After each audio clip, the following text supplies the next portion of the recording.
बिस्मिल्लाहिर्रहमानिर्रहीम। बोलते कालम के साथ मैं मेरा जहान। और सन 1965 में जब पाक भारत जंग हुई तो इनायत हुसैन भट्टी का एक गाना बड़ा पॉपुलर हुआ था कि महाराज एक खेड़ तलवार दिए जंग खेड़ नहीं होती जनानियाँ दी।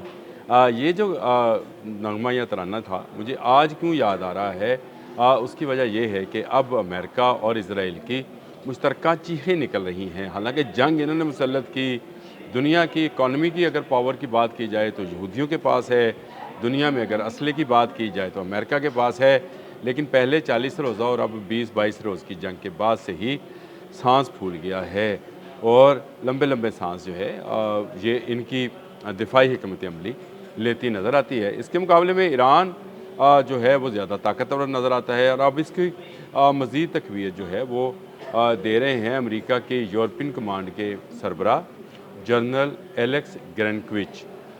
ये जो हैं ये जनरल जो हैं इन्होंने पेंटागन को लिखा है कि अगर इसराइल के को तहफ़्फ़ुज़ करना है या दिफा करना है तो मुझे मज़ीद बहरी जहाज़ या इंटरसेप्टर्स या आप इसको जो भी इसका नाम दे लें। उन्होंने कहा जी मुझे ये चाहिए, क्योंकि जब तक आके एक डिस्ट्रॉयर बैलिस्टिक मिसाइल्स के ख़िलाफ़ नहीं देंगे हम ईरान के बैलिस्टिक मिसाइल्स इसराइल को जाते हुए नहीं रोक सकते हैं। हमें मज़ीद वसाइल चाहिए। ये बिल्कुल खुली बात है कि अमेरिका के और इसराइल के इंटरसेप्टर्स या वो दिफाई मिसाइल्स जो कि बैलिस्टिक मिसाइल्स को रोकते हैं बुरी तरह से नाकाम होते नज़र आते हैं। ये एक ऐसी जंगी हिकमत अमली है जिसका मैं अक्सर जिक्र किया करता हूँ कि अगर आने वाले दिनों में कोई जंग पढ़ाई जाएगी इंटरनेशनल यूनिवर्सिटीज़ के अंदर या दिफाई यूनिवर्सिटीज़ कह लें तो वो अमेरिका ईरान जंग होगी, जिसमें एक छोटे मुल्क ने सस्ते हथियारों से दुनिया की अजीम कुव्वत को तहो बाला कर दिया। ये बिल्कुल ऐसा नहीं है कि शायद आप यूक्रेन और रशिया की जंग का कोई मुआजना कर सकें या अमेरिका की गुज़िश्ता जंगों जैसे वियतनाम है या अफ़गानिस्तान है उसका मुआजना कर जाए। ये बिल्कुल एक डिफरेंट काम है। यानी आप ये अंदाज़ा कीजिए कि वियतनाम में अमेरिका दखल हुआ, वहाँ पर फिर वो वहाँ के लोगों ने रिजेंटमेंट की, चलती रही जंग चलती रही और आखिरकार अमेरिका को वहाँ से निकलना पड़ा। इसके बाद अफ़गानिस्तान आ जाए, रशिया आया, फिर अमेरिका आया, वहाँ के लोगों ने जंग लड़ी और वो निकल गए। चलें ये तो एक अलग सा सिनेरियो है। लेकिन आप एक मुल्क पर 28 फरवरी को टोमाहॉक मिसाइल के ज़रिए उसके सरबराह को शहीद करने के बाद जनाब अली ख़ामनेई शहीद को उसके बाद आप जो हैं कब्ज़ा तो नहीं करते हैं लेकिन आप हमलावर रहते हैं। लेकिन वो मुल्क जो है आपको इसका जवाब देता है और भरपूर अंदाज से देता है।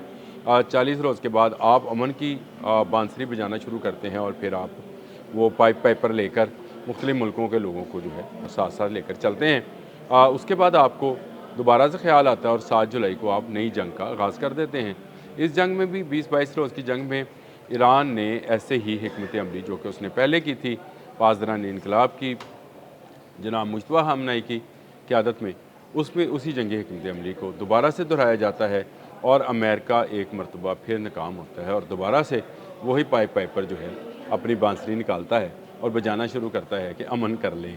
अब जो है जनरल एलेक्स का ये जो बयान है ये मगरबी मीडिया और हमारे भी लोकल मीडिया के अंदर बहुत हाईलाइट किया गया है और उसकी वजह बुनियादी वजह यह है कि ये वाकई ही इसराइल के लिए एक बड़ी ख़तरे की घंटी है। अब के जब डोनाल्ड ट्रंप ने ये ऐलान किया था कि वो बहुत बड़ा हमला करने जा रहे हैं और इंसानी जानें चली जाएंगी, पता नहीं क्या हो जाएगा, क्या नहीं, इस तरह की बेशुमार बातें जो हैं उन्होंने की और उसके बाद उन्होंने जो है अचानक से कह दिया कि मुझे मिडल ईस्ट से जो है लोग कह रहे हैं कि ये जंग ना बढ़ाई जाए, इसलिए मैं जंग रोक रहा हूँ।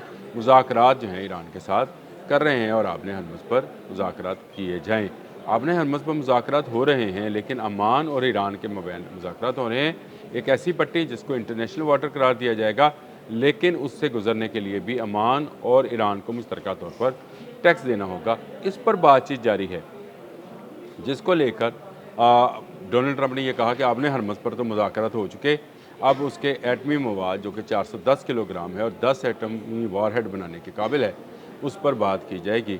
इन्होंने बहुत कोशिश की, इन्होंने ये जो सुरंगें थीं एटमी सुरंगें इनको तबाह करने की भी कोशिश की, अपनी तरफ से हमले भी किए, लेकिन फिर अंदाज़ा हुआ कि ये बहुत गहराई में है और ये एक ऐसी टेक्नोलॉजी है जो नॉर्थ कोरिया ने ईरान को $25 मिलियन में फ़रोख्त की थी। ये सुरंगें बनाने की टेक्नोलॉजी, जी हाँ, ये शायद आपके लिए हैरानकुन हो, लेकिन इस पर एक अलग से अगर व्लॉग किया जाए कि इस टेक्नोलॉजी है क्या और इसको किस तरह से ईरानियों ने मॉडिफाई किया और इस टेक्नोलॉजी को ख़रीदने की ज़रूरत क्यों पेश आई, ये सारी अलग है। लेकिन एक बात तो तय है कि ये एक ऐसी ज़बरदस्त हिकमत अमली थी जिसके बाद डोनाल्ड ट्रंप भी पुकार उठे कि ये मवाद निकालना हमारे बस की या इसको तबाह करना हमारे बस की बात नहीं है, या रज़ाकाराना तौर पर ही हवाले किया जा सकता है। ईरान ने रखा है, ईरान ही इसको निकाल सकता है। अब जब इनके अपने इंटरसेप्टर्स जो हैं ख़त्म हो रहे हैं, तो अब नए जहाज़ जो हैं मांगे जा रहे हैं। इससे मेरी वो बात भी आप याद रखें जो मैं पहले दिन से कह रहा हूँ कि अमेरिका के बहरी जहाज़ों को बहुत ज़्यादा नुकसान हुआ है। चाहे वो जराल्ड आर फोर्ड था, चाहे वो अब्राहम लिंकन था, चाहे अब जॉर्ज डब्ल्यू बुश है, अब तीसरा बहरी बेड़ा है यहाँ पे अपने हम उसके करीब, तो उसके डिस्ट्रॉयर भी जो हैं उनको भी ईरान तबाह कर चुका है।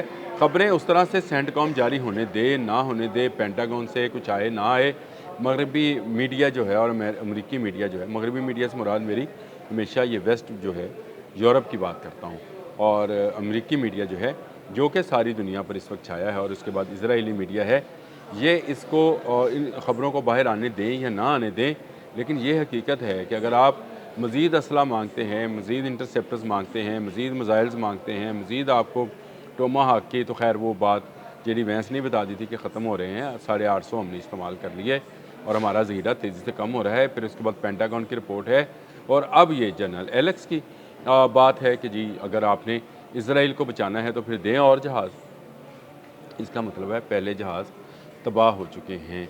ख़बरें अगर नहीं हैं तो हम तो इन्हीं ख़बरों में से ख़बर निकालते हैं और हम इन्हीं में से पॉइंट्स जो हैं जोड़ते हैं, हम एक के बाद एक कड़ी को मिलाते चले जाते हैं। तो आपको समझ आएगी कि अगर अमेरिका के पास वाफर मकदार में इंटरसेप्टर्स और बहरी जहाज़ मौजूद होते तो इस जनरल एलेक्स को मज़ीद जहाज़ मांगने की ज़रूरत पेश ना आती। अगर आप में इतनी क़ुव्वत होती तो फिर बरतानिया ये इनकार ना करता कि जी मैं ईरान जंग में शामिल नहीं हो रहा, यूक्रेन इनकार ना करता। तो इसका मतलब ये है कि ईरान ने अपनी इसको क्या कहेंगे दिफाई जारहाना हिकमत अमली, मैं इसको नया ही नाम दे देता हूँ, क्योंकि एक तो जारहाना हिकमत अमली है जो कि अमेरिका ने और इसराइल ने अपना रखी है, और एक दिफाई हिकमत अमली होती है जिसमें आप अपना दिफा करते हैं, लेकिन जिस तरह से ईरान पलट कर जवाब देता है वापस, इसका मतलब ये है कि ये दिफाई जारहाना पॉलिसी है, जिसके तहत वो जो भी हमला उस पर किया जाएगा उसका जवाब वो ठोक कर देगा। जनरल एलेक्स ने सारी कहानी बयान कर दी, इससे पहले जेडी वैंस बयान कर चुके हैं, और ये जंग बंदी का जो तराना गाया जा रहा है इसके जवाब में नैत सैन भट्टी का वो तराना ही गाया जा सकता है कि महाराज है खेड़ तलवार दी है, जंग खेड़ नहीं होती जनानियाँ दी। ईरानियों ने हज़रत अली की तलवार को सिंबल बना रखा है। अब तक के लिए इतना ही। अल्लाह।